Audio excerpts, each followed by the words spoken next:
Presente o número regimental de senhoras deputadas e senhores deputados, sob a proteção de Deus, iniciamos nossos trabalhos. Esta presidência dispensa a leitura da ata da sessão anterior e recebe o expediente. Cadê a lista?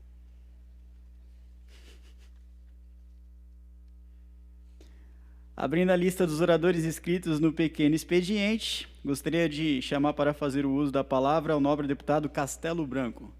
Vossa Excelência tem um tempo regimental de 5 minutos.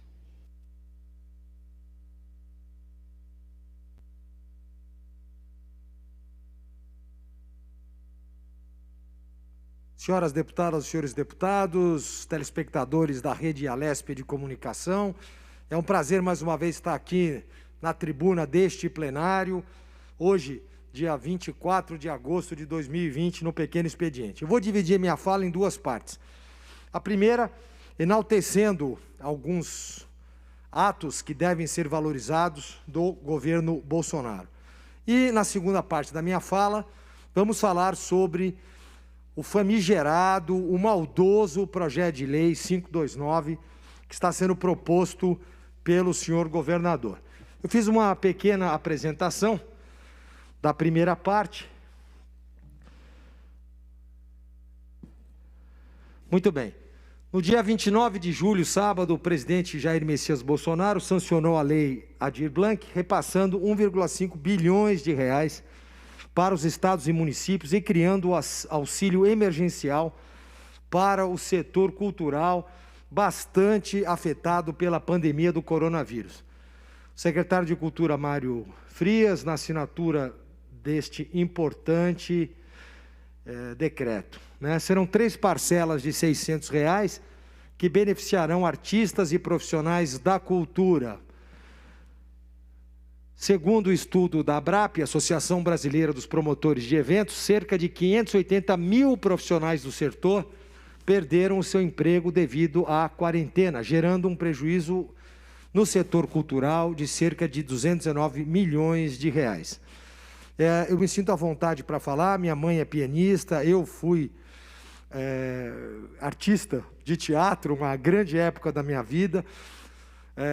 É um setor que me é muito querido, então o que é bom tem que ser divulgado. Parabéns, e até maio foram encerradas 7,8 milhões de vagas de emprego devido à pandemia, segundo o IBGE. É um número assombroso que infelizmente pegou este governo. O auxílio emergencial criado pelo presidente Bolsonaro fez a desigualdade social registrar o menor patamar da história, beneficiando 60 milhões de brasileiros, o que eu considero um bom exemplo do uso do erário público e méritos à sua equipe do Ministério da Economia.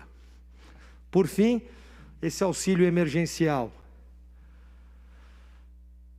está aqui mostrado pelas estatísticas do IBGE, é um estudo dos últimos 20 anos, é um gráfico, pode mostrar, por favor, demonstrando que a gente está apresentando uma distribuição de renda favorável neste momento da pandemia e diminuindo a desigualdade social. Pode passar? Muito bem. Agora nós vamos falar do vergonhoso projeto de lei 529, que eu estou alcunhando de o pacote da maldade, o ajuste fiscal que causará muitos prejuízos à população brasileira, em especial ao estado de São Paulo. Quem é que ganha com esse pacote? A pergunta que eu faço para vocês. Você, população que existe. Não existe vácuo de poder.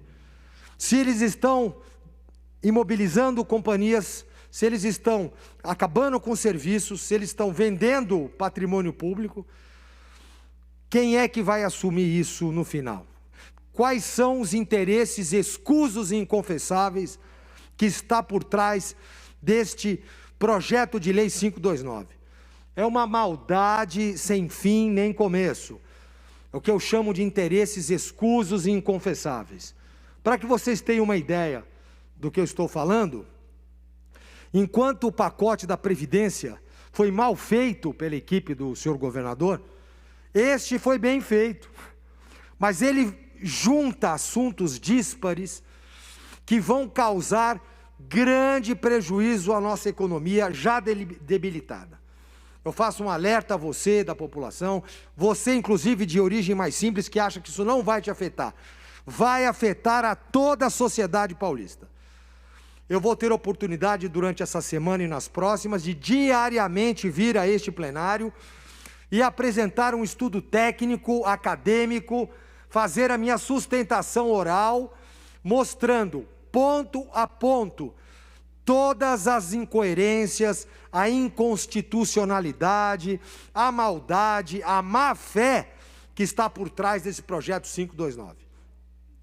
Concito à população, a todos vocês que estão me ouvindo, entrem na internet, pesquisem o que é o projeto de lei 529.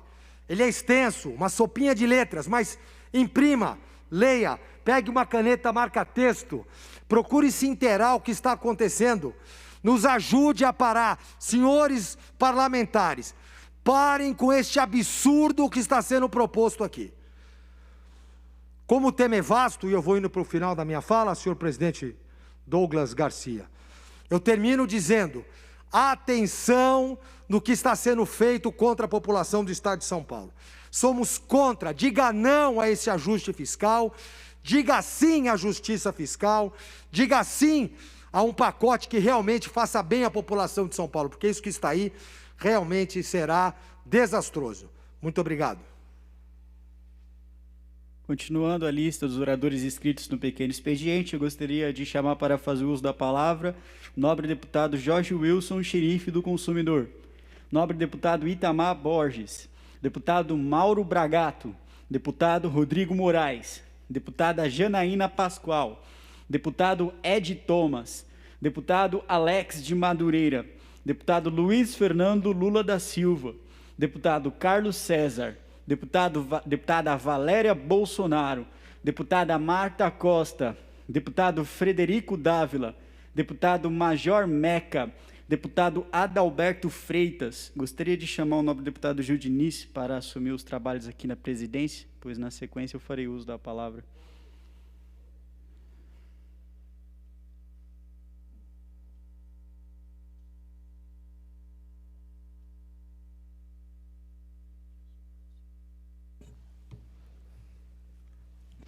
Com a palavra, o nobre deputado Douglas Garcia. Agradeço ao nobre deputado Gil Diniz, gostaria de cumprimentar aqui, senhor presidente, cumprimentar o nobre deputado Castelo Branco, cumprimentar o nobre deputado Carlos Gianazzi, sempre deputados muito ativos que sempre vêm a essa tribuna para defender os valores, as pautas pelos quais os senhores foram eleitos da população do estado de São Paulo. Senhor presidente, eu venho aqui hoje a esta tribuna para comentar os últimos casos que aconteceram no nosso Brasil, assuntos que repercutiram e também assuntos interna corporis que, infelizmente, acontecem nessa Assembleia Legislativa e que eu não posso deixar de falar. Lamentavelmente, senhor presidente, foi mudado o entendimento desta casa, nobre deputado Castelo Branco, porque o senhor, muito embora não participe de determinadas comissões, até então o senhor poderia entrar com requerimento para fazer qualquer tipo de ação, seja solicitando a presença de secretário de Estado, seja solicitando que a comissão faça determinada ação no sentido de conseguir aprimorar e ajudar a população no estado de São Paulo, naquele âmbito e naquela temática pela qual aquela comissão existe. O senhor, como não titular da comissão, o senhor não pode votar e não pode pedir vistas. Entretanto, nada impede que o senhor possa, além de apresentar um requerimento, falar durante o tempo de 5 minutos. Isso foi uma coisa que sempre existiu nessa Assembleia Legislativa. Qual foi a minha surpresa quando eu entrei com requerimentos na CPI das fake news? Afinal de contas, é sim uma comissão, e com pleno entendimento da Procuradoria da Casa de que eu tinha poderes, de que eu poderia fazer isso sem nenhum problema, a CPI resolveu deliberar sobre o assunto e invalidar todos os meus requerimentos, não no sentido de negá-los, mas por entender que eu não possuo legitimidade para entrar com este tipo de requerimento. Ou seja, acabou de mudar o entendimento da casa. A partir deste entendimento da CPI, ao que parece, nenhum deputado mais pode entrar com requerimento em uma comissão o qual ele não é titular. Isso sempre aconteceu na Assembleia Legislativa. Me pergunto, o que foi que aconteceu? A Assembleia Legislativa agora do Estado de São Paulo possui uma comissão parlamentar de inquérito que é maior do que o parlamento, é maior do que uma decisão da mesa, é maior do que simplesmente cria jurisprudência do nada, simplesmente muda o entendimento do regimento interno do nada. Eu vou entrar sim com uma questão de ordem, vou levar uma questão de ordem à mesa diretora da Assembleia Legislativa. O que está acontecendo na CPI das fake news é a instrumentalização dessa CPI para a perseguição política do deputado Douglas Garcia, do deputado Gil Diniz também, de todos aqueles que se posicionam como conservadores e todos aqueles que apoiam esse governo. É um absurdo, senhores. Eu entrei com requerimento, o objeto do requerimento é legítimo, fala sobre as eleições de 2018, o mensalinho do PT, a questão do Twitter, pedindo para que seja investigado na CPI das fake news, quando da candidatura fracassada do senhor Luiz Marinho, que foi uma vergonha para o Estado de São Paulo, uma vergonha para o Partido dos Trabalhadores, e eu não tenho legitimidade. Ora, se eu não possuo legitimidade, por que os demais 93 deputados da Casa podem então abrir requerimentos em CPIs ou comissões dos quais eles não são titulares? Que é uma coisa muito comum, eu já vi acontecer. Não pode ser mudado o entendimento por uma CPI assim da noite para o dia. A mesa diretora da Assembleia Legislativa precisa se posicionar, e eu vou procurar o judiciário sim, porque está sendo instrumentalizado uma CPI dessa casa para perseguição política, e isso está ficando cada vez mais escandaloso. Então, senhor presidente, eu vou voltar aqui mais no grande expediente para falar sobre esse assunto, porque algumas coisas que foram ditas durante essa sessão em que foi deliberado e decidido o arquivamento dos meus requerimentos, não dá para engolir, de deputados que, infelizmente, alguns colegas nossos dizem que eu não tenho legitimidade para falar quando o assunto é fake news. Justamente esses deputados cujo próprio movimento está sendo investigado pelo Ministério Público, porque o seu guru, além de propagar fake news, também está envolvido com lavagem de dinheiro. Eu vou voltar a essa tribuna e vou falar sobre isso. Eu espero que, se esse deputado for homem o suficiente, ele vai vir aqui no plenário para poder ouvir também isso de perto. Muito obrigado, senhor presidente. Obrigado, nobre deputado. Seguindo a lista de oradores, convido o nobre deputado Marcos Damasio. Convido à tribuna o nobre deputado Carlos Gianazzi. Vossa Excelência tem um tempo regimental.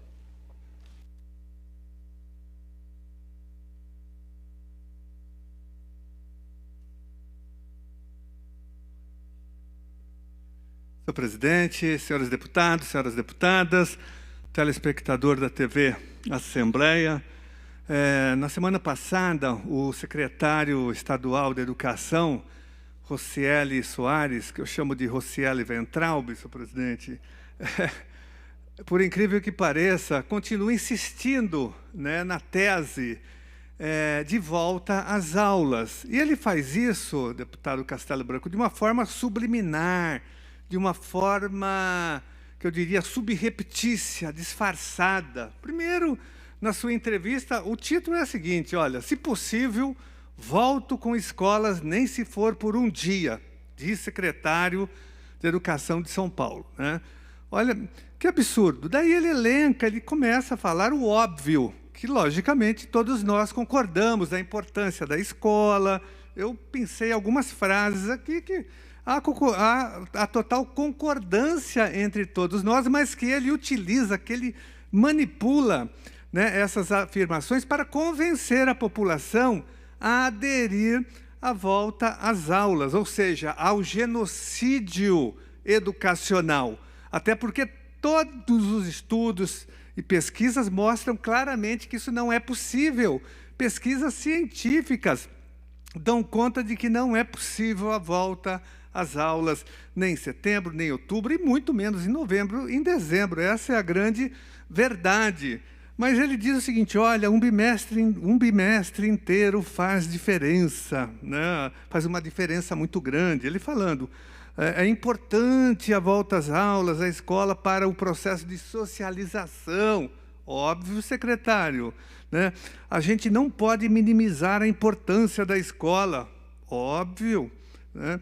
E ele fala, olha, quando você tem as crianças na escola, você evita o abuso sexual nas casas e nas famílias, né, porque a criança pode denunciar na escola, e aí o professor aciona a direção aciona o conselho tutelar da criança e do adolescente. Óbvio, senhor secretário, ele fala que as crianças estão com ansiedade, estão ficando deprimidas, também é lógico, aliás, todos nós, né? O Brasil inteiro, aliás, o mundo inteiro está ansioso, está depressivo nessa crise sanitária, que é uma crise política também, e social. Ele diz ainda, 75% das crianças estão ansiosas, né, a caminho da depressão. Ele faz isso para tentar, de uma forma, repito, subliminar e subrepetícia, convencer a população que tem que voltar às aulas, né? É um absurdo total isso, senhor presidente Gil Diniz, porque eu fico chocado. Ele sabe que isso não é possível, né? Ele está, na verdade, aí fazendo média com os donos das escolas particulares, com esse setor, né, com a associação, inclusive, porque ele dialoga com a associação dos donos das escolas particulares. Ele não dialoga com as entidades representativas dos profissionais da educação, nem do campo público, nem do campo das escolas particulares. Ele não conversa com o Simpro, com a Federação dos Professores do Estado de São Paulo, ele não dialoga com a POSP, com o CPP, com o DEMO, enfim, com a PASE, com as entidades, pelo menos as estaduais, que representam os profissionais da educação. Ele dialoga com o Conselho Estadual de Educação, que é um conselho extremamente privatista, que é um braço do governo estadual, do governo Dória. Ele dialoga com setores empresariais, mas não dialoga com os profissionais da educação, que são os verdadeiros responsáveis pela efetivação do processo ensino-aprendizagem, que estão no chão da escola todos os dias e poderiam dar uma grande contribuição. Então, senhor presidente, um absurdo, eu quero repudiar essa fala do secretário, que ele está sendo altamente irresponsável, porque o PSDB nunca se preocupou com a educação no Estado de São Paulo, agora está dizendo que não, nenhum aluno ficará para trás. Tudo mentira, nunca teve investimento em educação no Estado de São Paulo. O tucanato destruiu a educação estadual. Desde 1995, ela vem sendo sucateada em todas as suas gestões. Então, isso aqui não há preocupação nenhuma do governo Dória com a educação. Isso é uma falácia, é uma mentira. Ele quer convencer a população a mandar os seus filhos para as escolas. E a população não vai aceitar isso, porque ela sabe do processo de contaminação. Então, senhor presidente, só para concluir, queria dizer o seguinte, secretário Rocieli Ventralbe, por favor, aproveite esse momento, nós não vamos voltar. Vossa Excelência sabe disso. Aproveite o momento para reestruturar as escolas da rede estadual. Coloque FDE para trabalhar. As escolas precisam ser reestruturadas com ventilação, com arejamento. Elas precisam ser reformadas. Senhor secretário, né, inaugure um movimento, um programa de internet para todos os alunos, de internet banda larga para os alunos, professores, entregue computadores e celulares inteligentes para os nossos alunos poderem acessar minimamente as aulas online, mas nenhum programa desse foi estabelecido até agora. Senhores deputados e senhoras deputadas, o que o governo faz é isso, né? Nenhum aluno ficará para trás, mas não distribuiu computadores, não deu banda larga para os alunos, nem para os professores também, que estão trabalhando em dobro e sem recursos, né? Eles estão pagando a mais na energia elétrica, na banda larga de internet, e o Estado não deu a sua colaboração. Então, eu quero repudiar veementemente essa entrevista do secretário, porque não haverá volta às aulas em 2020, senhor presidente, porque se ocorrer a volta às aulas, haverá um genocídio da educação, mortes de profissionais da educação, de familiares dos alunos e dos próprios alunos. Muito obrigado. Obrigado, deputado. Convido o nobre deputado Capitão Castelo Branco a assumir os trabalhos.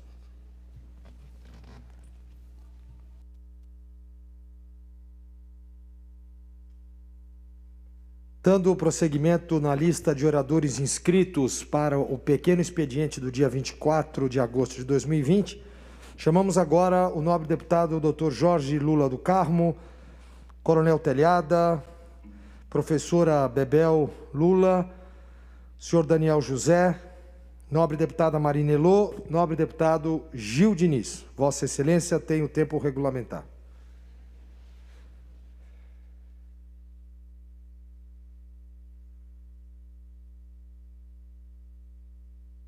Obrigado, presidente.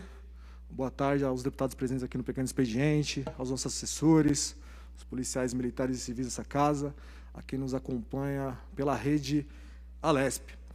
Presidente, semana passada subi aqui à tribuna para falar sobre uma ação que movi, contra uma rede de mentiras, um blog de mentiras, deputado Major Meca, que eu processei em primeira instância, perdi.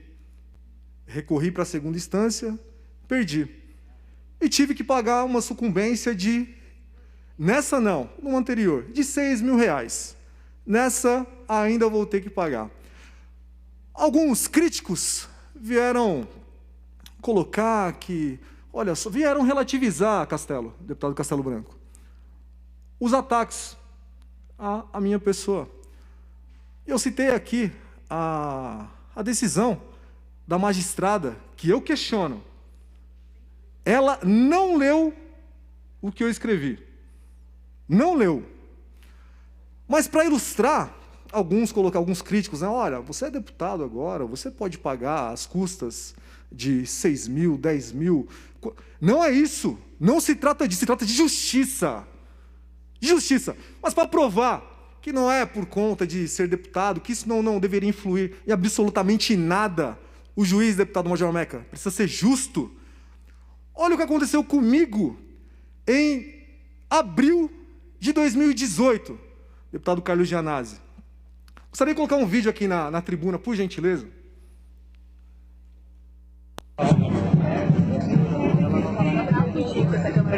Pré-candidata Manuela Dávila. Aqui é Bolsonaro, porra! Olhem só, isso aqui foi na porta da Polícia Federal, salvo engano, dia 8 de abril de 2018. Esse rapaz, que eu nunca vi na minha vida, deputado Carlos Gianazzi, não sei quem é, nunca tive contato com ele, foi lá na porta da Polícia Federal, tinham lá os militantes lá dando bom dia Lula, bom dia presidente Lula. E olha só, jamais incentivei esse tipo de atitude. Rapaz saiu correndo, adentrou ali as fileiras ali dos policiais. E olha só, gostaria de colocar o print aqui, a matéria que saiu minutos depois, por favor. Agressor de Manuela Dávila é Gildevânio Wilson dos Santos Diniz, Gil Diniz. Assessor de Eduardo Bolsonaro, o blog Brasil 247. Olha só, já foi identificado o homem que agrediu a presidenciável do PCdoB, Manuela Dávila, durante uma manifestação pela liberdade do ex-presidente Lula em Curitiba, onde ele está preso. O rapaz se chama Gildevânio dos Santos Diniz, assessor do deputado federal Eduardo Bolsonaro do PSL em São Paulo. O parlamentar é filho do pré-candidato ao Palácio do Planalto pelo PSL, Jair Bolsonaro. Eu coloco para vocês aqui. Gil Diniz agrediu Manuela Dávila. Olha só, que coisa. Eu em São Paulo, trabalhando, assessor parlamentar do deputado federal Eduardo Bolsonaro. Essa situação aconteceu em Curitiba. Esse blog sujo aqui não teve o cuidado nenhum de me procurar, de procurar o gabinete, simplesmente colocou. Só que aí, meus senhores, se desencadeou uma série de situações. Colocaram o meu endereço na internet. Põe aí você no Google agora. Põe aí, Gil Diniz agride Manuela Dávila. Você vai conseguir o endereço da minha casa, você vai conseguir o telefone residencial, você vai conseguir o nome e o CPF dos meus pais. E, obviamente, o meu também. O meu também. Gostaria de passar aqui os próximos... Olha aqui. Identificado o agressor da Manuela. Olha só, olha aqui, deixo aqui da tribuna, hein? Isso aqui faz tempo já entrei com o processo e vou explicar. Todos os meus dados expostos, os meus filhos expostos, meus pais expostos, minha esposa exposta. Olha só, por favor, passa o próximo. Por favor, o próximo. Outro. Pode passar o próximo. Olha só, me senti moralmente, que eu senti, só mais um minuto, presidente, com um dano irremediável, Major Meca. E entrei com um processo contra esse blog. Perdi, por favor, volta um pouquinho. Não, na decisão, aí. Com efeito, a liberdade de imprensa, penúltimo parágrafo. Com efeito, a liberdade de imprensa, consistente em direito fundamental basilar do atual regime democrático, é um importante instrumento para a preservação do pluralismo de ideias de um Estado, tendo sua garantia assegurada constitucionalmente. Passa para o próximo, por favor. Lá em cima, conclui-se assim que a garantia à manifestação do pensamento não é limitada. Ao contrário, encontra restrições nos demais dispositivos constitucionais, devendo ocorrer a ponderação de interesses. E a magistrada segue dizendo ali: pois bem, na hipótese sob comento, não se constata excesso na forma como a questão foi abordada no uso de expressões indevidas. E ela me nega o pedido liminar, depois ela julga o mérito e eu perco, eu recorro, Meca, para o colegiado e perdi também. Chegou agora às custas, deputado Castelo Branco. Vou pagar R$4.000 de custas advocatícias para o advogado do Brasil 247. Passa para mim, por favor. Mais um. Por quê? Porque a 247 ela fez uma errata. Horas depois, ela fez uma errata, Major Meca. E olha só, olha a errata. Erramos. Homem que provocou Manuela não é assessor de Eduardo Bolsonaro. Não coloca o meu nome, não explica absolutamente nada. Passa o próximo. O homem que... Olha a errata deles. Vejam a errata. O homem que provocou a presidenciável do PCdoB, Manuela Dávila, durante uma manifestação pela liberdade do ex-presidente Lula em Curitiba, nessa segunda-feira, 9, foi apontado como Gildevânio Ilso dos Santos Diniz, assessor do deputado federal Eduardo Bolsonaro em São Paulo. O parlamentar, filho do pré-candidato ao Palácio do Planalto pelo PSL, Jair Bolsonaro, negou a informação que havia sido compartilhada no Facebook pelo jornalista Luiz Costa Pinto. Encerro, presidente. Que errata vagabunda essa aqui! Que palhaçada é essa aqui? Que justiça é essa aqui que nós temos? Que justiça é essa aqui que nós temos? Vou voltar à tribuna, presidente, para continuar denunciando esses magistrados e denunciar essa imprensa porca que coloca, Major Meca, as nossas vidas em risco. Todos os dias colocam as nossas famílias em risco. Isso aqui não é brincadeira. Isso aqui não é brincadeira. Peço, presidente, que mande as notas taquigráficas ao presidente do Tribunal de Justiça de São Paulo e ao CNJ. Mas eu volto aqui a essa tribuna para continuar denunciando, porque tem mais nesse assunto aqui. Simplesmente absurdo e abominável. Muito obrigado, senhor presidente. Muito obrigado, nobre deputado Gil Diniz. Próximo inscrito como orador, deputado Rodrigo Gambale, deputado Sargento Neri, deputada Letícia Aguiar. Agora iniciamos a lista suplementar. Nobre deputado Jorge Wilson, xerife do consumidor, deputado Itamar Borges, delegado Olim, Rodrigo Gambale, nobre deputado Major Meca. Vossa Excelência tem o tempo regulamentar.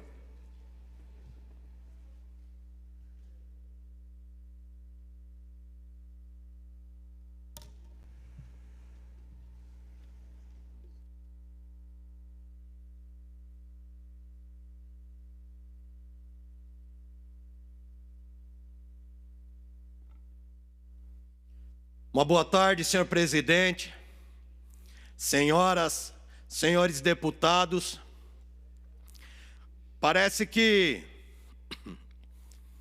para nós, policiais do Estado de São Paulo, principalmente para nós, policiais militares, o sofrimento e as ofensas em cima da nossa categoria não tem limite.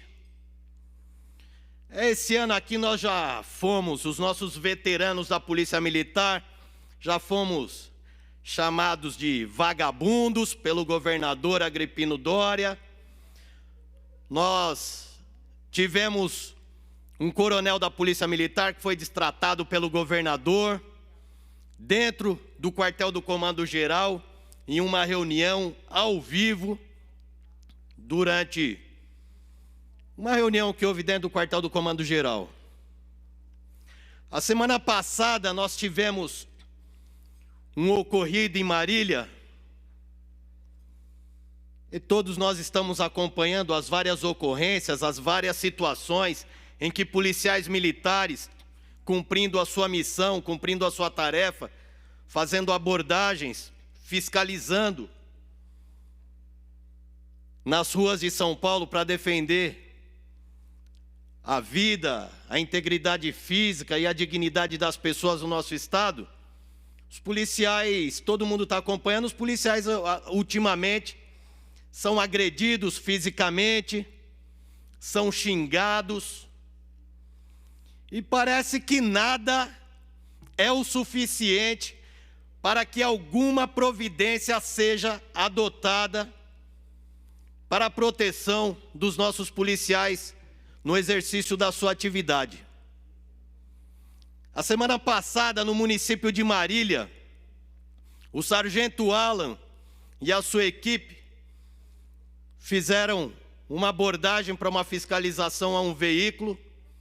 Sargento Alan, trabalhando no policiamento de trânsito, detectou a falta do pagamento de licenciamento, 2 pneus carecas dianteiros, e adotou as providências que a legislação de trânsito do Código de Trânsito Brasileiro determina que fosse adotada. Compareceu ao local o pai da senhora que conduziu o veículo, que é marido de uma vereadora da cidade de Marília. A vereadora de Marília ligou no celular do sargento, que a atendeu com toda a educação e cortesia, explicou o motivo pelo qual as providências estavam sendo adotadas, explicou as condições que ele poderia liberar se ela sanasse os problemas ali no local. Foi falado que não seria sanado.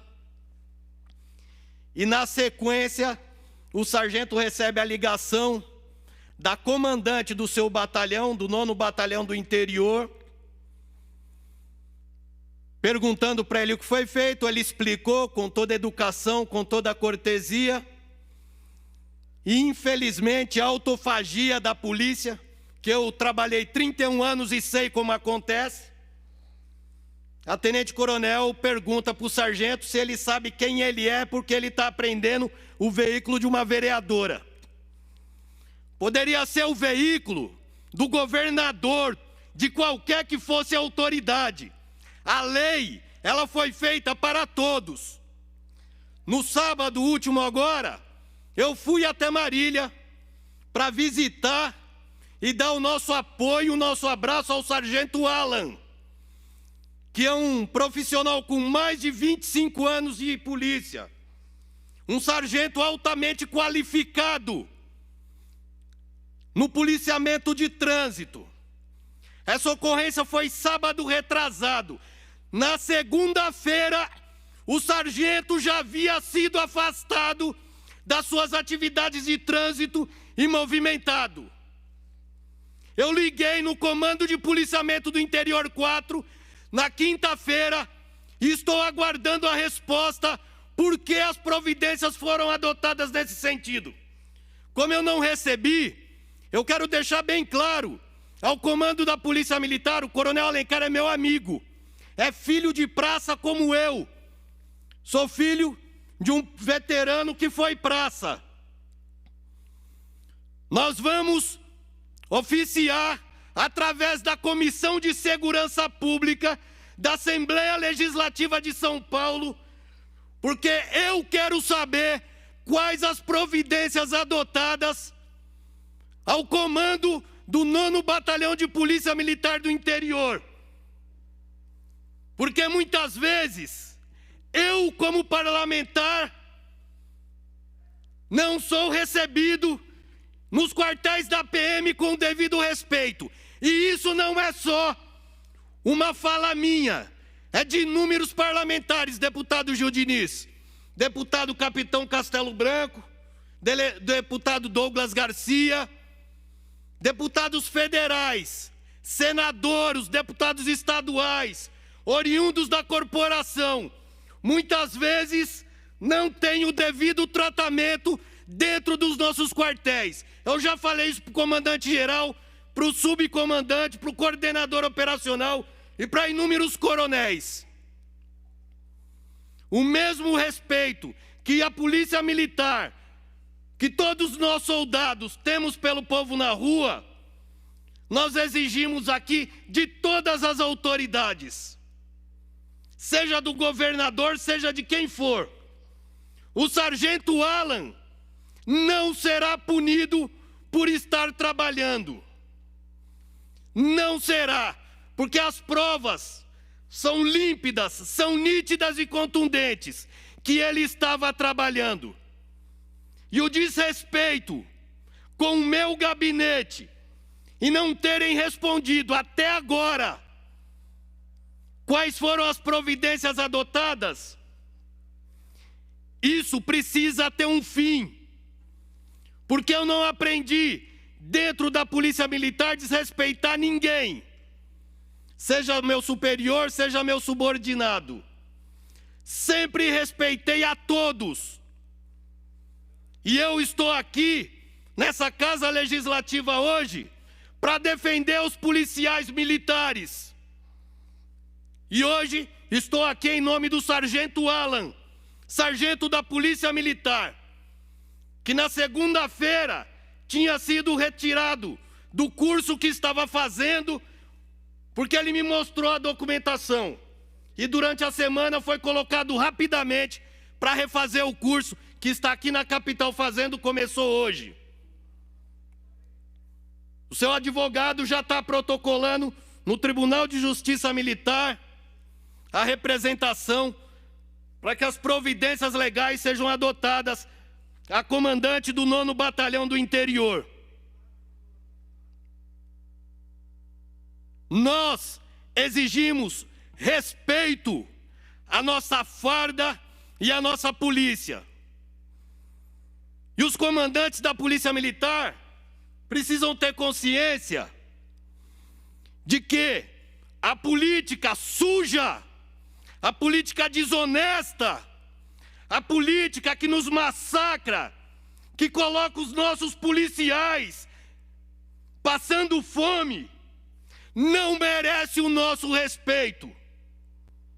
Não merece. Uma vereadora que liga durante a madrugada para uma comandante de batalhão, sendo que ela já falou com o sargento que está na rua, é porque ela está praticando tráfico de influência. E ela tem que ter o seu mandato cassado na Câmara dos Vereadores de Marília. Porque isso é querer impor autoridade, é querer estar em cima da lei, e ninguém está acima da lei. E os nossos policiais hoje sofrem, porque eles vão querer aplicar a lei e sempre tem alguém para dizer com quem você pensa que está falando, quem você pensa que é. No caso, é o sargento Alan, autoridade de polícia militar administrativa, que tomou a decisão e apreendeu o veículo. Se eu sou comandante do batalhão, faria uma operação tolerância zero. Se fosse o caso, até mesmo na porta da Câmara dos Vereadores. Quem sair sem cinto, com pneu careca, desrespeitando a lei de trânsito, vai ter o veículo apreendido. E quem está apreendendo? Um soldado de polícia militar, autoridade de polícia administrativa. Porque é isso que a lei diz. O soldado é autoridade e não pode ser destratado, desrespeitado por ninguém no exercício da sua atividade. É extremamente triste, mas isso ainda acontece no nosso país. Obrigado. Dando sequência aos oradores inscritos na lista suplementar, deputado Carlos Gianazzi, nobre deputado Gil Diniz. Vossa Excelência tem um tempo regulamentar. Convido para presidir a mesa o nobre deputado Major Meca.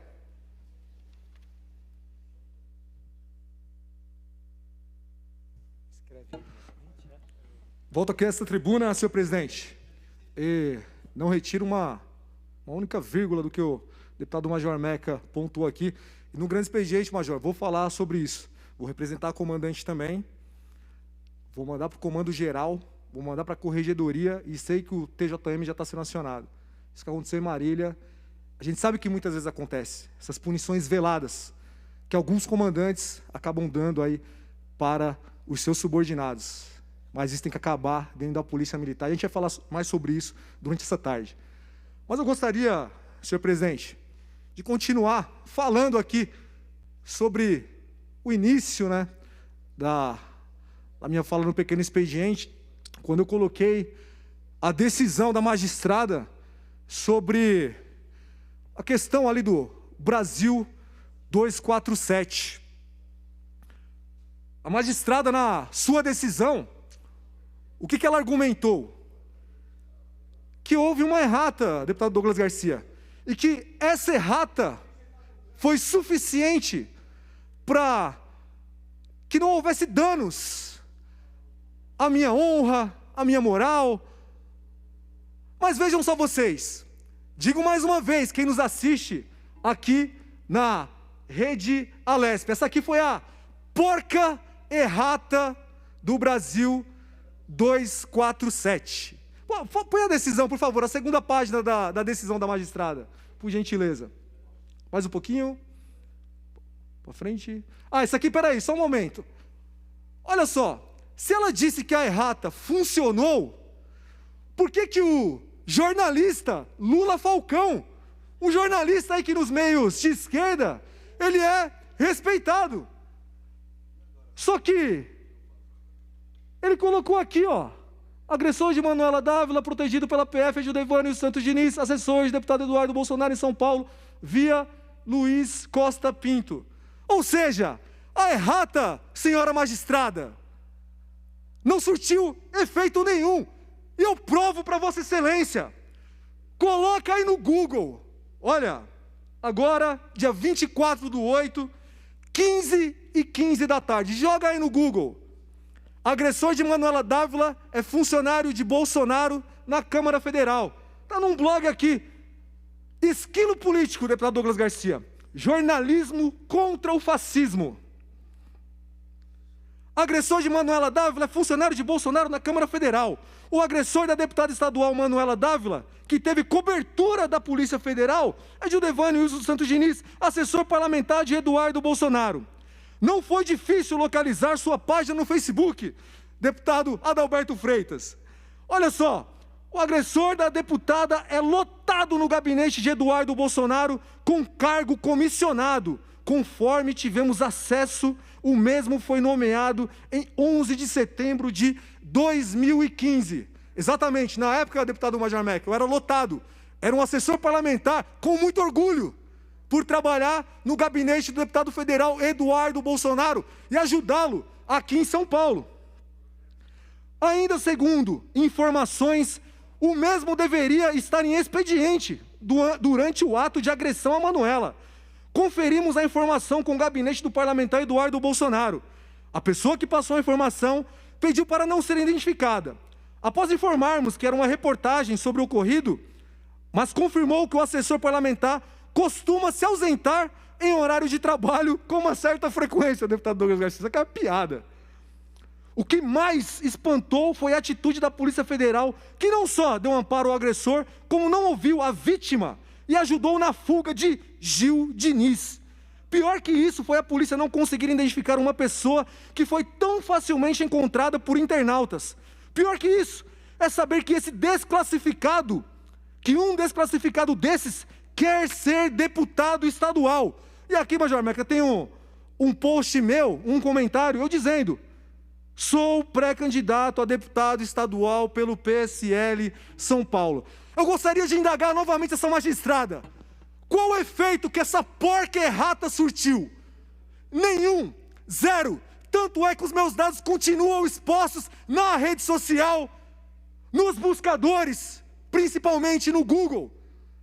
E reafirmo aqui, se acontecer algo contra mim, contra a minha família, minha esposa, meus filhos, é graças a decisões de magistrados como esses. E o pior, não foi só uma, eu recorri. E pior, Major Meca, por perder a ação, eu vou ter que pagar os advogados R$4.000 de honorários advocatícios. É essa justiça que nós queremos. Já é a segunda matéria que eu venho aqui, deputado Douglas. E quando nós fazemos um ofício, um pedido à CPI da fake news dessa casa, é negado, porque nós não somos membros da comissão. É uma vergonha para essa casa legislativa, é uma vergonha para esse parlamento, que deputados sejam tratados dessa maneira, mas nós não vamos desistir, Douglas, vamos continuar acionando os meios legais, mas para esses magistrados aqui, eu deixo o meu repúdio à primeira instância, ao colegiado que julgou depois. É simplesmente absurdo o que os senhores vêm fazendo, protegendo criminosos que expõem as nossas vidas e as nossas famílias. Muito obrigado, senhor presidente, e peço que as notas taquigráficas sejam enviadas ao presidente do Tribunal de Justiça e ao Conselho Nacional de Justiça. Muito obrigado, senhor presidente. Solicito a taquigrafia que encaminhe para onde o deputado solicitou. Continuando a lista dos oradores inscritos no pequeno expediente, na lista suplementar, gostaria de convidar para fazer o uso da palavra o nobre deputado Carlos Gianazzi. Vossa Excelência tem um tempo regimental.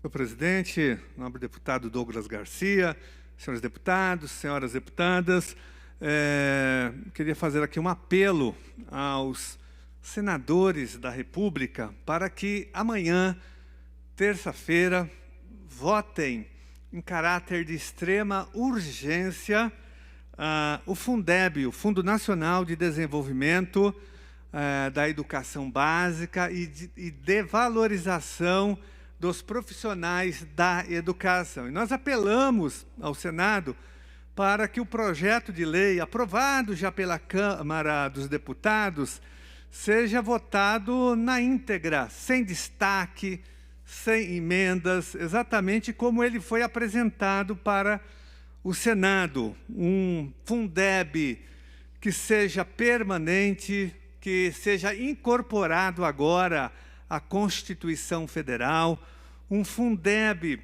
que aumente os recursos para a educação pública brasileira. E o projeto aprovado pela Câmara aprovou 23%, houve um aumento importante e significativo, longe de ser o ideal, porque a nossa luta era por um aumento de 40%. E que também seja mantida a terminologia de profissionais da educação, porque até então o Fundeb era o Fundo Nacional de Desenvolvimento da Educação Básica e de valorização do magistério. Agora, de valorização de todos os profissionais da educação, incorporando também, inclusive, os servidores do quadro de apoio escolar, as nossas educadoras de educação infantil, que estão fora do Fundeb. Então, esse é o projeto que nós temos que aprovar amanhã. E, sobretudo, incorporando, mantendo o CAC, o custo aluno qualidade. Esse é um fator fundamental na defesa da educação pública. E o Fundeb é muito importante porque ele financia praticamente a educação pública brasileira. Nós temos muitos desafios pela frente, seu presidente. O Brasil ainda tem 2 milhões de alunos fora do ensino fundamental. Nós temos ainda 80 milhões de jovens e adultos que não conseguiram concluir alguma etapa da educação básica, sem contar os 13 milhões de analfabetos que o Brasil ainda não conseguiu oferecer escolas para essas pessoas. Então, é uma dívida histórica que o Brasil tem com a educação nacional. E a aprovação do Fundeb amanhã é primordial nesse sentido. Existe uma ampla mobilização nacional para que isso ocorra e ocorra rapidamente, até porque o Fundeb, a lei do Fundeb, estabelece que o Fundeb vence, esse fundo vence a sua validade exatamente agora, no final do ano, no dia 31 de dezembro, acaba o Fundeb. E se não for aprovado o novo Fundeb, nós vamos ficar sem esse importante instrumento de financiamento da educação. E nós estaremos, com isso, prejudicando mais de 20 milhões de alunos matriculados nas escolas públicas do Brasil. Então, é importante que cada deputado, que cada deputada também pressione os seus partidos políticos, os seus senadores, para que eles aprovem amanhã, terça-feira, o Fundeb permanente, o Fundeb que aumenta os recursos para a educação pública brasileira, que garante o custo aluno-qualidade, o famoso CAC, é fundamental, que inclua todos os profissionais da educação no Fundeb, não só o magistério está incluído, mas nós temos que também incluir todos os profissionais da educação. E que não haja inclusão de outros itens que não são relacionados à educação, como já tentaram aprovar voucher no Fundeb, tentaram incluir nas verbas do Fundeb o pagamento com as aposentadorias. Isso é proibido por lei. Está lá no artigo 70 da LDB, da Lei de Diretrizes e Bases da Educação Nacional. Então, amanhã, o Brasil inteiro estará irmanado e lutando para aprovar no Senado a nova lei do Fundeb. Então, agradeço a força e a participação de todas as pessoas envolvidas nessa empreitada em defesa da educação pública brasileira. Encerrando a lista dos oradores inscritos no pequeno expediente, eu passo agora ao grande expediente, onde quero chamar para fazer o uso da palavra a nobre deputada Valéria Bolsonaro, nobre deputado agente federal Danilo Balas, nobre deputado Rodrigo Moraes, nobre deputado Itamar Borges, nobre deputada professora Bebel Lula, nobre deputado Caio França, nobre deputado Major Meca, que por permuta oferece ao tempo ao nobre deputado Gil Diniz. Permuta.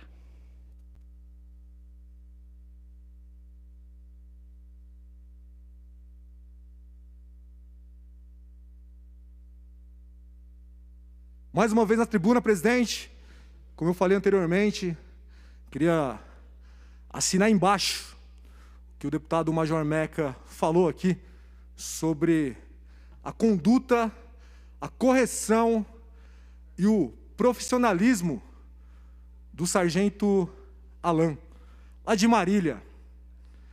Para quem não viu a ocorrência, esse sargento de polícia militar, ele abordou um veículo há 2 sábados atrás. Esse veículo estava com os pneus carecas e com o licenciamento vencido.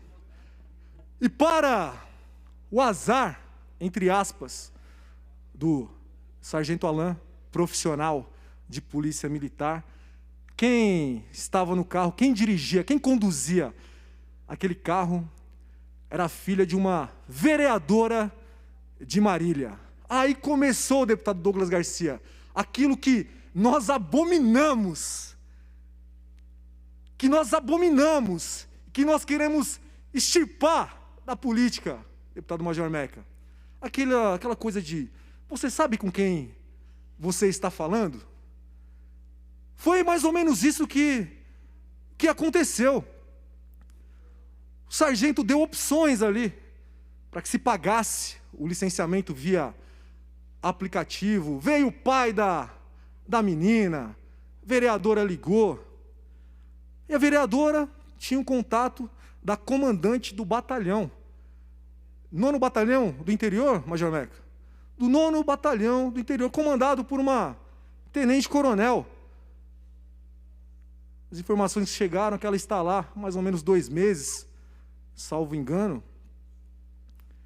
E a tenente-coronel, a comandante do batalhão, oficial de polícia militar, ela ligou para o sargento e questionou o procedimento que ele estava tendo ali naquela ocorrência. E ele explica, Major Meca, para ela, tudo que ele fez legalmente, dentro da lei, cumpriu a sua função.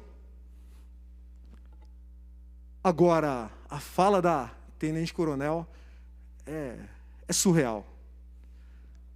Sargento, o senhor está descumprindo uma ordem da comandante. O carro é da vereadora. Quem você pensa que é? Meu Deus do céu! A comandante do batalhão, ao invés de ter explicado para a vereadora o porquê do carro estar sendo apreendido e como ela poderia remediar aquela situação dentro da legalidade. Não, ela foi dar carteirada no praça, ela foi dar carteirada no sargento e tirando o Major Meca, ele da rua, punindo. É uma punição que nós sabemos que existe na polícia militar, infelizmente. Punições veladas. Essa ficou escancarada. Ainda bem. Ainda bem. Eu fui soldado temporário da Polícia Militar. Passei 2 anos na Escola Superior de Sargentos. Uma escola de vida, deputado Douglas Garcia. Uma escola de vida. Cabo Ortega, que foi para a reserva como Sargento Ortega, foi uma espécie de pai para mim naquela unidade. Chamava todo mundo de Joe. Ô Joe, vem cá. Quantas vezes ele não me aconselhou? Nunca ouvi destratar um subordinado, um soldado temporário, por exemplo. Os superiores, Sargento Wilson, foi para a reserva. Chegou a subtenente, foi para a reserva como 2º tenente. Sempre nos aconselhando, sempre nos deixou claro que hierarquia enverga, mas não quebra. Explicava para a gente o militarismo e como que era, como funcionava ali na unidade. Sim, senhor, ou não, senhor. A continência. E quando a gente se depara com uma situação como essa, a gente fica triste, porque nós amamos a Polícia Militar do Estado de São Paulo. Nós defendemos os homens e mulheres da gloriosa corporação de Tobias Aguiar. Aí me vem uma oficial, me vem uma comandante como essa e joga tudo no lixo. Meu Deus do céu! O que essa senhora queria? O que ela queria? Humilhando, destratando um sargento. E o pior, ameaçando de punir, e puniu. Vai responder. Vou representá-la no comando geral, vou representá-la na corregedoria, se preciso for, no TJM. Sei que o advogado já está tomando as devidas, mas pode contar com o meu mandato.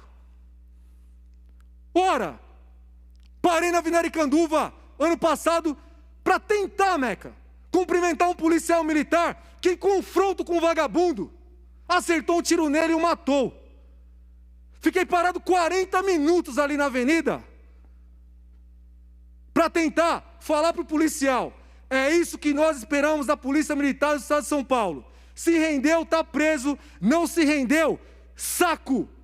E foi uma dificuldade enorme para conseguir, porque achavam que eu, como deputado, estava ali para prejudicar os policiais. E não é isso. Falo aqui para o comando da Polícia Militar e para os seus oficiais: nós queremos ajudar a tropa, mas se ajudem também.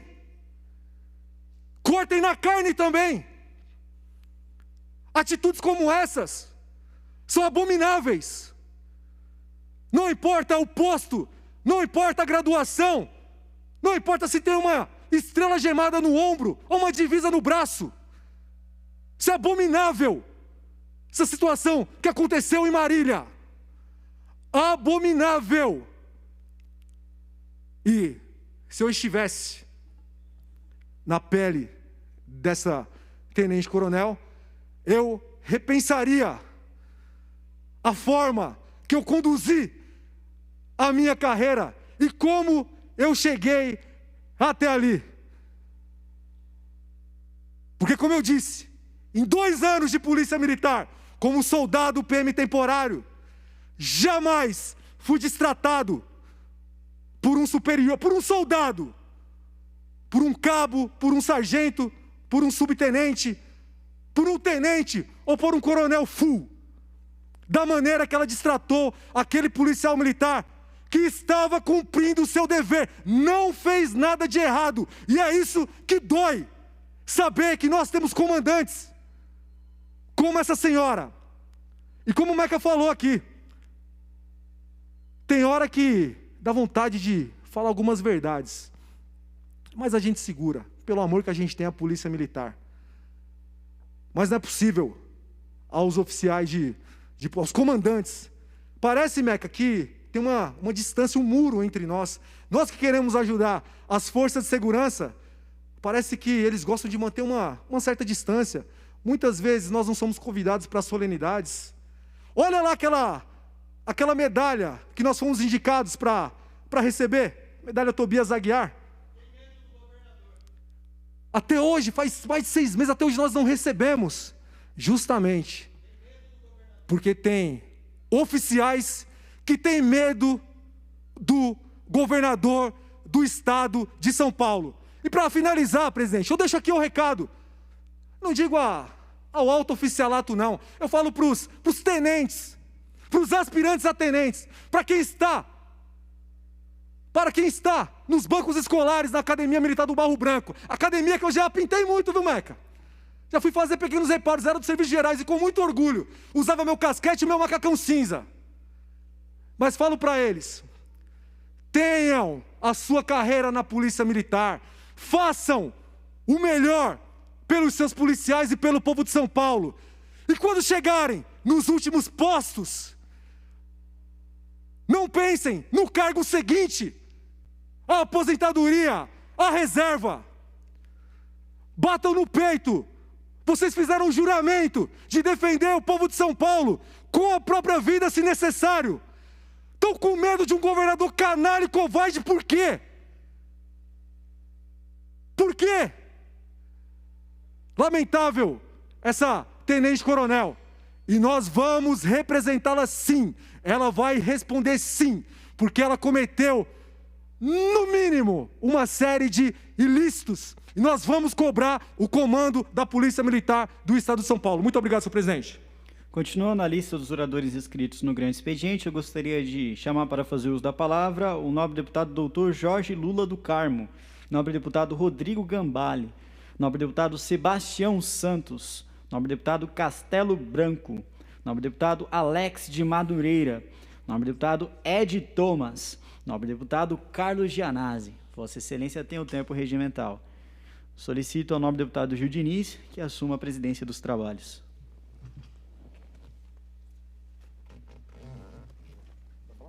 Senhor presidente, senhores deputados, senhoras deputadas, deputado Gil Diniz, deputado Douglas Garcia, eu quero me associar ao que Vossa Excelência disse, deputado Gil Diniz, em relação à denúncia feita pelo deputado Major Meca, que é muito grave o que aconteceu, e isso deve ser apurado com rigor, e a pessoa que cometeu essa improbidade administrativa tem que ser punida com veemência. Até o Ministério Público tem que investigar, o secretário de Segurança Pública, a Corregedoria, o comandante-geral da Polícia Militar.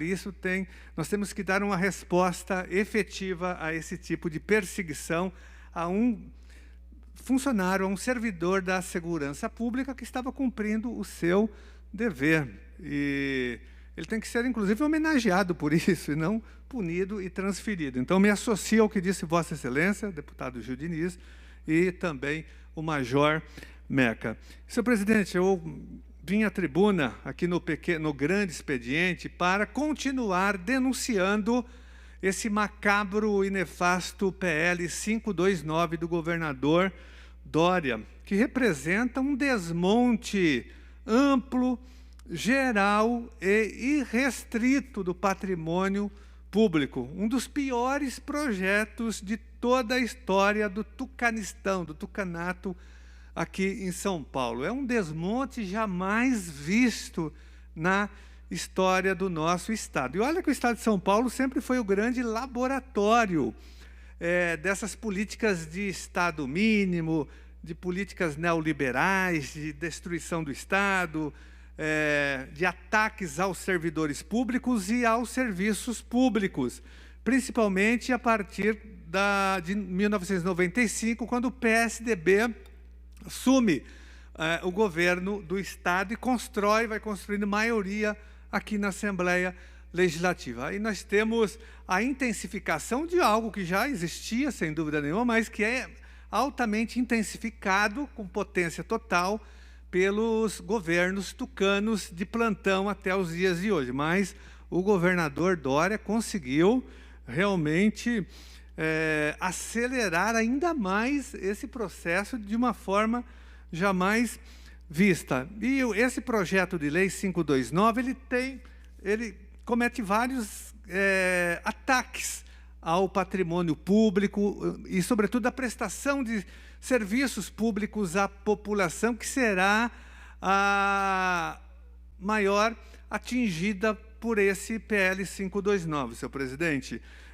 Além da extinção de instituições de pesquisa e de fundações importantes para o desenvolvimento social, científico e tecnológico e econômico do Estado de São Paulo, esse projeto tem maldades cruéis, como, por exemplo, só para citar uma delas, porque eu venho à tribuna falando de várias, mas uma delas que me chamou muita atenção, além da FOSP, da extinção da Fundação Oncocentro de São Paulo, que é uma instituição do SUS, do Sistema Único de Saúde, né, que trabalha com pesquisa na área do câncer, com diagnóstico na área do câncer, ela também cumpre um papel importante na fabricação e na construção de prótese facial para pessoas que fizeram cirurgias de câncer no pescoço ou na cabeça. Pessoas, por exemplo, que fizeram uma cirurgia de câncer no rosto, no olho, e precisou de uma prótese, porque senão ela ficaria com um buraco no olho, na boca ou na orelha. Então, o Oncocentro realiza a fabricação e a produção das próteses para essas pessoas, e atendendo também as pessoas de baixa renda, sem condições econômicas, de uma forma personalizada, de uma forma humana.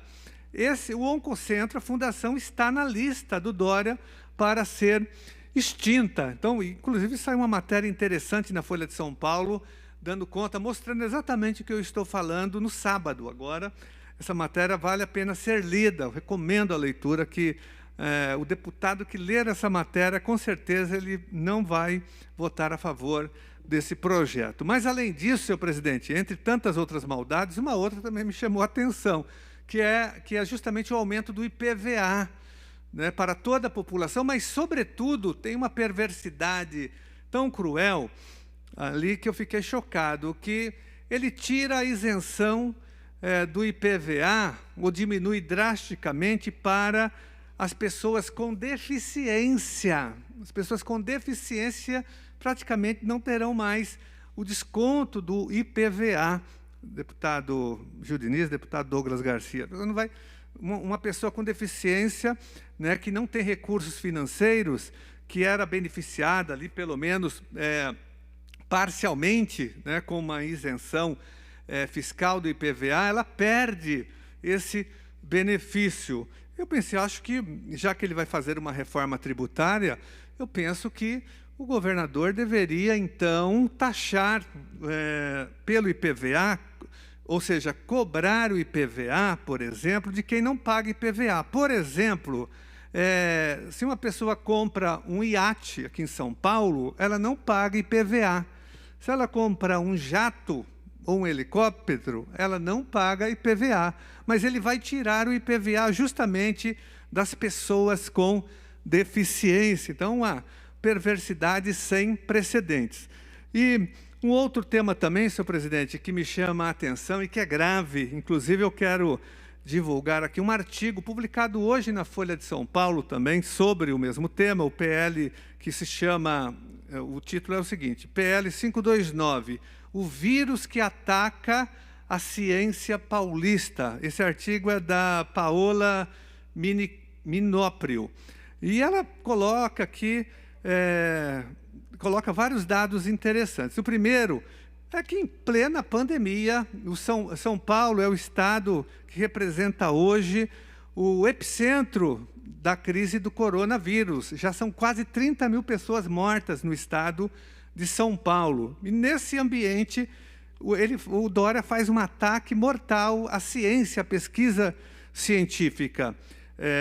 Ela dá conta do seguinte, que 40% das publicações sobre Covid-19 no Brasil são feitas por cientistas das nossas 3 universidades públicas, da USP, da Unicamp e da Unesp, e que 20% das pesquisas realizadas no Brasil são feitas pela USP, pela Universidade de São Paulo. E é exatamente essas universidades que o Dória ataca com o 529, porque no projeto, no artigo número 14, ele pode retirar os fundos de reserva dessas 3 universidades e da FAPESP também. E com isso ele vai prejudicar, logo de início, mais de 180 mil alunos dessas universidades e que são financiados pela FAPESP, senhor presidente. Lembrando que as universidades, já durante o período da pandemia, já perderam, por conta da crise econômica, mais de 670 milhões de reais. Então, por tudo isso, esse PL 529 representa também um ataque à ciência, à pesquisa, e ataca frontalmente a FAPESP, que é a fundação que financia a pesquisa no estado de São Paulo, e as nossas 3 universidades. Ataca a ciência e ataca, sobretudo, pesquisas relacionadas à área da saúde e de combate ao coronavírus. Então, por tudo isso, senhor presidente, e muito mais, nós estamos vindo à tribuna quase que diariamente apresentar as maldades, as perversidades desse projeto do governador Dória de desmonte. Eu falo que agora é um desmonte amplo, geral e irrestrito, porque ele atinge várias áreas do estado de São Paulo. Então, por tudo isso é que nós vamos obstruir e votar contrariamente ao PL 529. Muito obrigado, senhor presidente. Muito obrigado, nobre deputado. Com a palavra, o deputado Douglas Garcia. Vossa Excelência tem um tempo regimental de 10 minutos.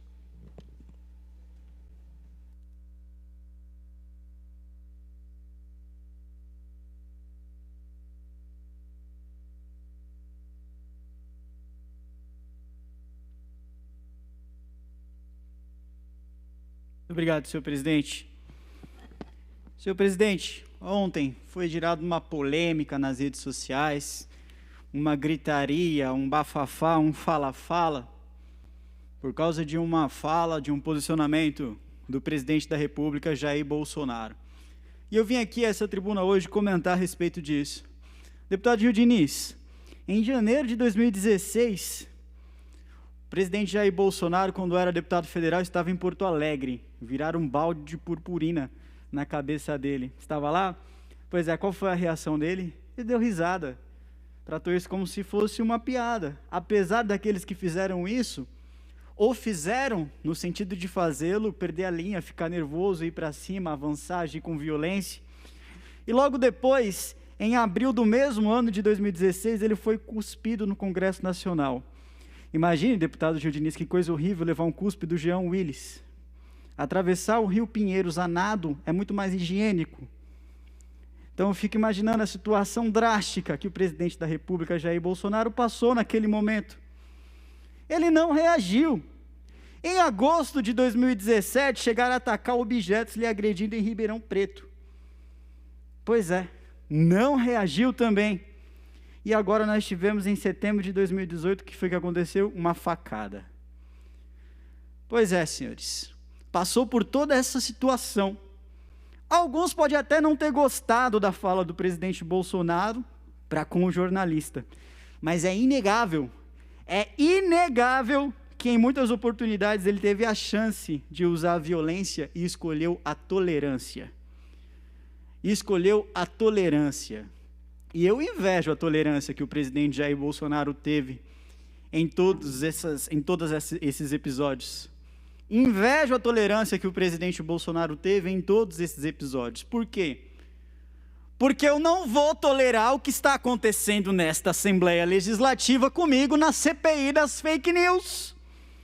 A deputada Mônica, o deputado Paulo Fiorilo principalmente, que utiliza da CPI das fake news para me perseguir, depois vai lá na própria CPI, a maior hipocrisia da face da terra, dizer que está trabalhando com análises técnicas, que não está lá para querer beneficiar a esquerda ou atacar a direita. E a outra deputada Mônica enche a boca para quando fala sobre questão de fake news e empresas fazendo financiamento de ataques ou apoio às manifestações, quando essas manifestações são democráticas, não tem problema nenhum.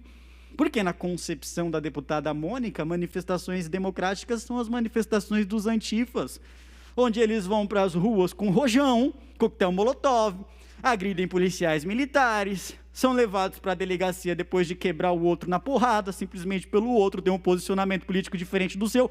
Isso é uma manifestação democrática. Então, de acordo com o que ela mesma disse na CPI das fake news, os senhores podem pegar, inclusive, tem na gravação, não tem problema nenhum, porque o PSOL utiliza de algumas empresas, lá no Congresso Nacional, para trabalhar em suas redes sociais, sendo contratado utilizando dinheiro público, mas aí tudo bem, aí está tranquilo.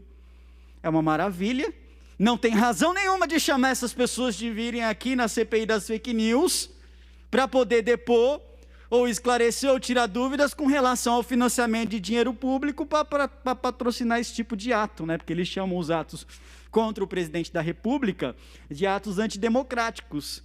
Eu fico impressionado com a cara de pau. Eu fico impressionado. Por quê? Porque uma hora está falando, nós não podemos nos manifestar contra as instituições. As instituições são democráticas.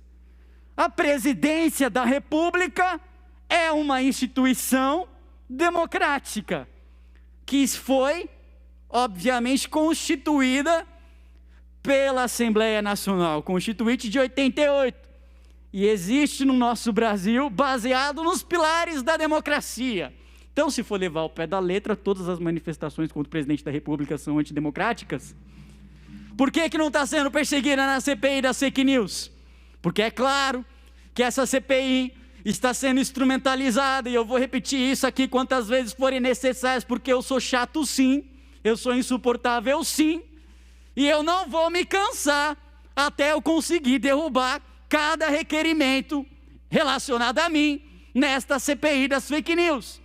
Nem que eu tenha que peticionar 100 vezes por dia mandados de segurança no Tribunal de Justiça, nem que eu tenha que fazer com que 1000 requerimentos, 100 de cada tipo de requerimento meu arquivado nas CPIs venha a ser transbordado na sala de todos os membros titulares da CPI das fake news desta Assembleia Legislativa, nem que eu tenha que fazer no mínimo 100 questões de ordem por dia, utilizando meus 3 minutos, ao qual eu tenho direito, com a presidência desta casa. Mas eu não vou permitir que essa CPI seja utilizada para atacar o deputado Douglas Garcia. Por quê? Porque o objeto dela não é esse. O objeto dela é pesquisar, investigar o senhor Luiz Marinho, relacionado à questão do mensalinho do PT. Esse é o objeto. Por quê? Porque está falando das eleições de 2018. Os ataques antidemocráticos do ministro Alexandre de Moraes ao deputado Douglas Garcia naquele inquérito do fim do mundo, que a desembargadora, se eu não me engano, Ludmila Lins Grilo, ou é juíza, não sei exatamente, Ludmila Lins Grilo, está trabalhando em um livro documentando essa situação com maestria. Este fato é posterior às eleições, tem nada a ver. Então o que está fazendo na CPI das fake news? A cara de pau da deputada Mônica ainda não é pior do que a cara de pau do deputado Arthur Duval, porque ele disse que em matéria de fake news eu não posso falar, não posso abrir a boca. O deputado Gil Diniz, que está aqui, eu não vou conseguir terminar a minha colocação. Se eu não conseguir terminar, eu vou pedir pelo artigo 82, mas eu vou falar. O deputado Gil Diniz, que está aqui, de forma espetacular, exemplar, procurou o Ministério Público do Estado de São Paulo, o Tribunal de Justiça e o Conselho de Ética desta Assembleia Legislativa contra o deputado Arthur Duval. O mesmo que disse que eu não tenho moral para falar sobre fake news. Por quê? Porque o deputado Arthur Duval mentiu na cara larga. E não foi qualquer tipo de mentira. Foi uma mentira que, caso judicialmente comprovada, pode inclusive incorrer em crime. Porque está assinado um documento público, porque a folha-ponto de um assessor parlamentar é sim um documento público, recebe dinheiro público, em que houve um determinado dia, no mês de julho de 2019, que o seu assessor resolveu tirar recesso. A casa fica em recesso, relacionado a recesso de plenário. Os trabalhos da casa continuam funcionando normalmente. Não estou questionando a forma com que os deputados organizam administrativamente o seu gabinete, porque este não é o meu papel. Cada um tem a sua liberdade para fazer com que a sua unidade administrativa funcione da melhor forma que convier. Acontece que o deputado Arthur Duval jurou de pés juntos em um vídeo que ele publicou no seu canal do YouTube, coisa que ele sabe fazer perfeitamente bem, que é vir aqui na Assembleia Legislativa para fazer vídeo, ganhar dinheiro sendo monetizado e mais absolutamente nada, porque o trabalho dele como deputado estadual se resume a isso, porque o gabinete dele é o gabinete do ócio, né, o gabinete mais ocioso da Assembleia Legislativa, não faz absolutamente nada, vai lá para poder fazer o seu videozinho, ganhar dinheiro, às custas da estrutura da Assembleia Legislativa. Ah, que coisa maravilhosa, né? Muito fácil ser deputado desse jeito. Quisesse abrir mão do mandato, ficasse fazendo esse tipo de fiscalização do lado de fora da Assembleia para saber quanto gasta menos. Mas o senhor prometeu de pé juntos que o seu assessor tinha sido abonado em determinado dia do mês de julho, quando esse assessor estava lá, no Chile. Olha que coisa mais linda, olha que economia de gastos. Pagando assessor com dinheiro público para ele trabalhar? Não! Para ele ir para o Chile. Ah, uma maravilha, não é uma maravilha? Aí o deputado Gil Diniz solicitou as informações que foram chegadas com base na lei de acesso à informação, que a lei de acesso à informação, ela é um instrumento legal, e está aqui, olha, recebeu os documentos conforme solicitado, e para a sua surpresa, o deputado Gil Diniz constatou que no livro ponto revela a assinatura de entrada e saída do citado servidor, chefe de gabinete do noticiado, o senhor deputado Arthur Duval, que era Marcela Aguiar de Castro, no dia 12 de julho. Está aqui, olha, recebendo dinheiro da Assembleia Legislativa do Estado de São Paulo, seu trabalho como assessor, para ir para o Chile. E disse para o seu próprio eleitorado nas redes sociais que havia dado falta. Isso daqui é fake news, isso daqui é mentira. E não é qualquer tipo de mentira, não. Pela ordem, senhor presidente. Para falar pelo artigo 82, em nome da liderança do PTB. É regimental, deputado Douglas, pode continuar. Muito obrigado, senhor presidente. E ainda teve a cara de pau de vir aqui na CPI das fake news dizer que eu não tenho legitimidade para falar de fake news.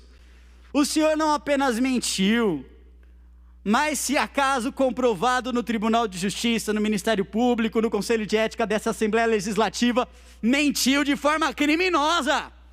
E vai responder sim. Ora, economia de gastos. Esses deputados gastam muito. Quer um deputado que gasta mais do que Vossa Excelência, que vem para essa Assembleia não fazer nada, e ainda recebe dinheiro público, seus assessores, para ir para o Chile? Não fazer nada. Não faz nada para essa Assembleia Legislativa. Tem um gabinete mais ocioso dessa casa. Vossa Excelência, lave a sua boca com Cândida antes de citar o meu nome, porque veio nesta CPI dizer que em matéria de fake news eu não posso abrir a boca. O senhor não tem hombridade, o senhor não é homem o suficiente sequer para assumir os seus próprios erros, para dizer que não passa de um mandrião, engana o seu próprio eleitorado, mente à torta e à direito, recebe dinheiro público para não fazer absolutamente nada. O deputado Mamãe Falei é a maior vergonha que a Assembleia Legislativa do Estado de São Paulo elegeu nos últimos anos. E eu digo isso sem medo de errar, porque pelo menos o pessoal do PT e do PSOL, eles revelam quem eles realmente são. Agora o senhor não, o senhor trabalha na base da canalice, o senhor trabalha na base do mau caratismo, o senhor trabalha na base da imoralidade, mente sem mais, sem menos, de forma compulsória, e ainda acha que tem moral para vir a esta Assembleia Legislativa dizer que deputado tem moral ou não tem moral para falar de fake news, logo o maior propagador de fake news dessa casa, cujo movimento e o seu guru são investigados pelo Ministério Público por fake news e lavagem de dinheiro. Não tem moral para falar do deputado Douglas Garcia. Responda primeiro a, se Deus quiser, esta representação que o deputado Gil Diniz fez no Ministério Público e que com certeza o senhor terá que responder no Conselho de Ética, e se Deus quiser vai responder também no Tribunal de Justiça do Estado de São Paulo, porque assinar um documento em que a informação é falsa, sendo abonado por um deputado estadual, isso é crime, isso daqui é grave, não é apenas uma fake news. Tem um senhor, tire a trave do seu olho, deputado, tire a trave do seu olho antes de falar, antes de abrir a boca para falar do deputado Douglas Garcia, antes de abrir a boca para falar do deputado Gil Diniz. E eu estou sendo extremamente tolerante aqui agora, porque as palavras que o senhor merece ouvir são indizíveis nesta tribuna. Pior mesmo do que o discurso feito pela deputada Isa Pena, que era proibido para menores de 40 anos.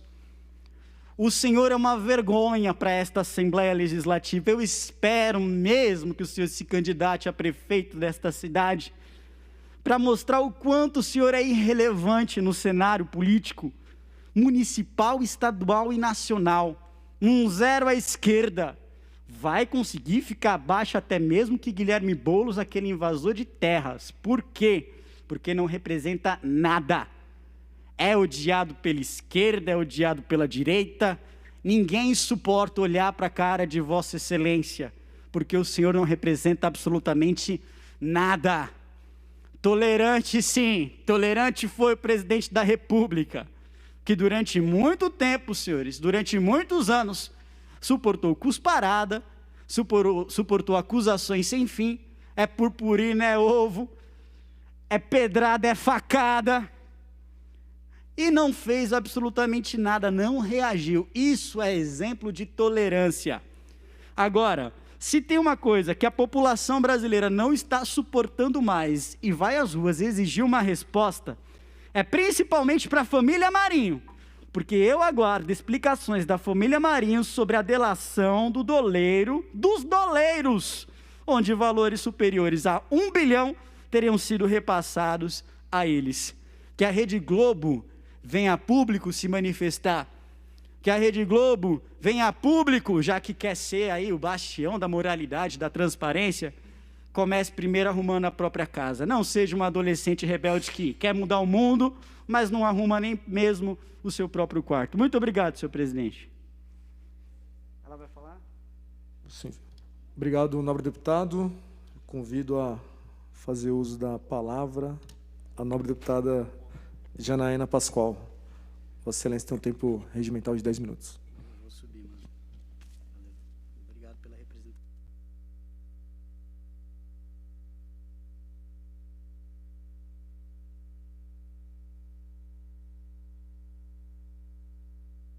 Obrigada, senhor presidente. Cumprimento Vossa Excelência, deputado Douglas também, os colegas que estão nos respectivos gabinetes, os deputados, os funcionários da casa, as pessoas que nos acompanham.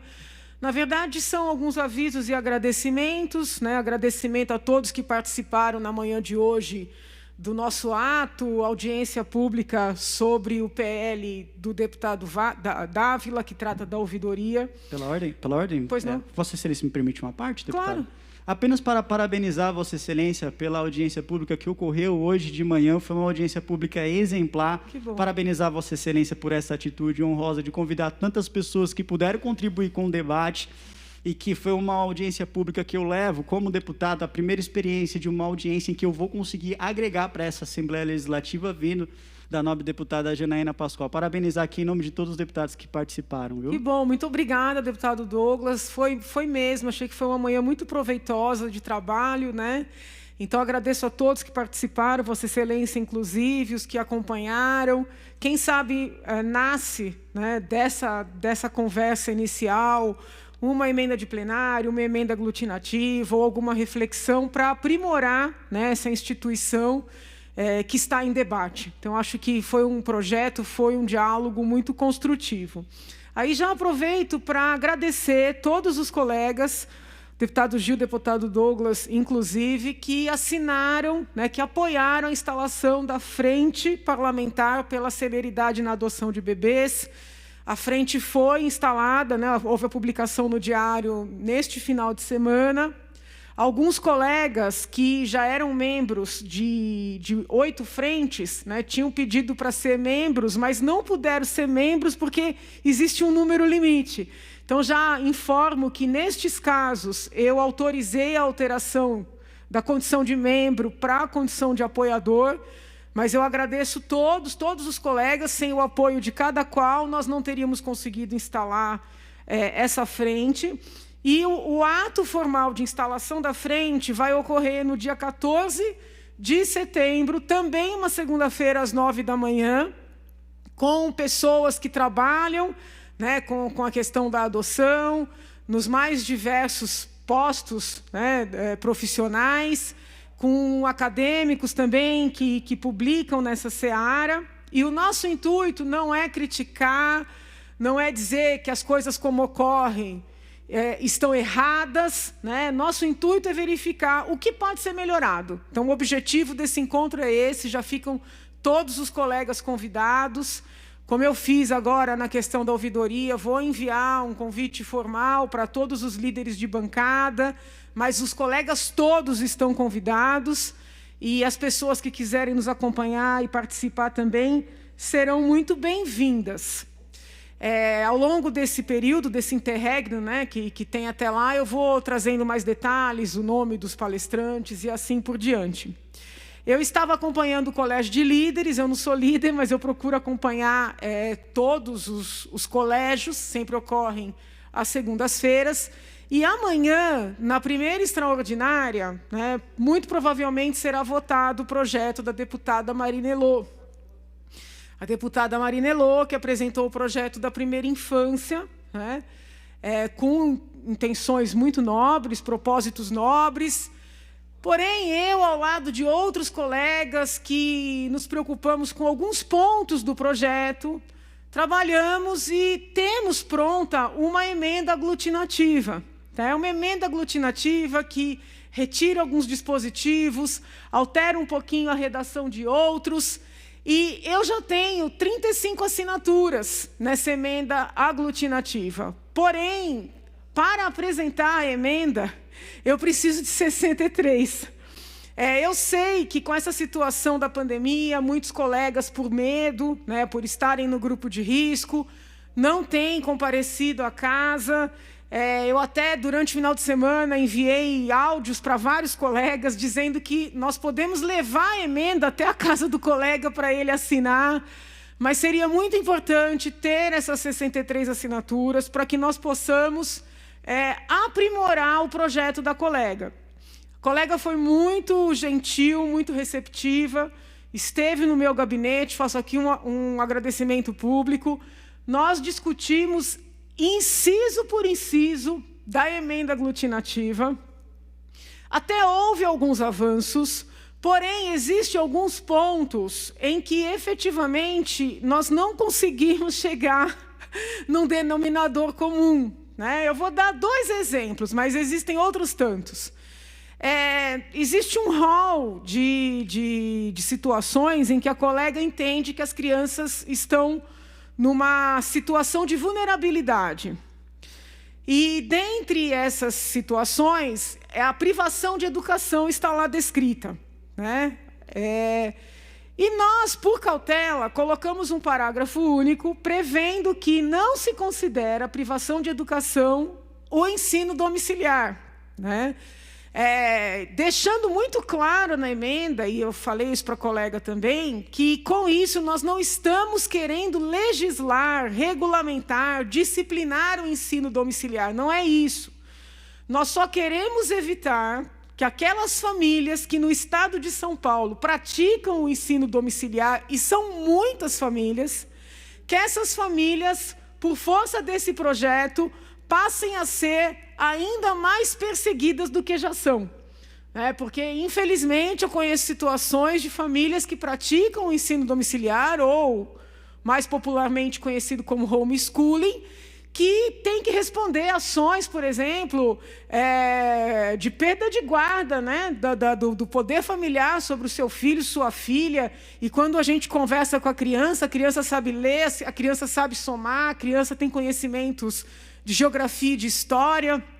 Já falei sobre o tema, sou muito honesta em asseverar que eu, pessoalmente, né, não sou uma adepta do homeschooling, sequer sou uma defensora no sentido de, vamos dizer assim, de estimular a prática. Não é essa a minha visão. Eu sou muito apaixonada por escola, né, é uma outra perspectiva. Mas, sabendo que a sociedade é plural, não me parece justo que as famílias, que as pessoas que pensam de uma maneira diferente da minha sejam perseguidas, né, por escolher dar um outro tipo de educação para os seus filhos. Então, nós pedimos para a deputada acrescentar esse parágrafo, ela disse que isso é algo assim, absolutamente fora de discussão. Tem um outro dispositivo que trata dos espetáculos culturais, do acesso das crianças à cultura. E houve uma primeira emenda, inclusive do deputado Douglas, para colocar que tinha que respeitar a faixa etária. Mas outros colegas sugeriram, porque essa emenda aglutinativa eu apresentei no primeiro momento em meu nome, mas vários colegas participaram, que deveria evitar a sexualização das crianças, né? A deputada Marina disse que não aceita esse trecho, ela tem medo desse trecho, porque ela entende que, a depender da perspectiva, até mesmo o filme da Branca de Neve poderia ser visto como uma forma de sexualização. Eu respeito o pensamento da colega, mas não consigo ver que seja disso, né, que os colegas estejam tentando proteger as crianças. Aí a deputada Marina, tentando chegar num consenso, sugeriu simplesmente retirar esse inciso. Então, assim, se nós não conseguíamos chegar num denominador comum, ela prefere tirar o dispositivo a deixar, né, essa parte em que nós colocamos, evitar a sexualização das crianças. Quando a deputada falou, eu confesso que eu até achei positivo. Eu falei, olha, que bom, estamos construindo. Só que depois eu fiquei pensando, porque o trabalho parlamentar parece fácil, mas ele não é. Depois eu fiquei pensando, eu falei, mas espera aí, a gente está fazendo uma lei para disciplinar a primeira infância e não vamos falar nada de espetáculos culturais? Se nós simplesmente retirarmos esse dispositivo, o que nós estaremos fazendo é o seguinte, autorizando. Então, se a gente está fazendo uma lei que disciplina tudo da primeira infância, nós temos que tratar, né, dos espetáculos culturais, das exposições, e fazer essas vedações de maneira muito explícita. Porque nós tivemos problemas sérios no passado recente, como aquela exposição em que uma criança pequena, né, acabou tendo acesso ao corpo de uma pessoa nua, né, que não tem nada de ilícito um corpo nu, mas é algo muito problemático quando você está falando de uma criança de 3, 4 anos. Então, não dá para tirar o dispositivo. Bem, da verdade, nós temos que deixá-lo ali da maneira mais explícita possível, né, em termos de proteção.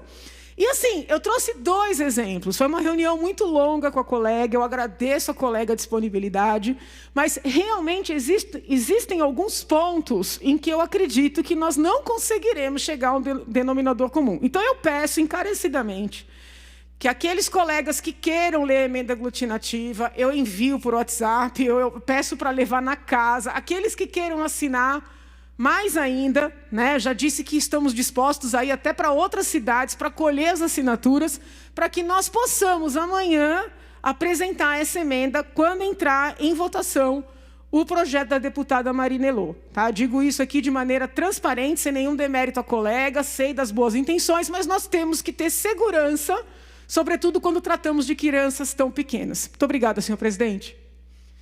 Havendo acordo de lideranças, excelência, eu peço o levantamento da presente sessão. É regimental.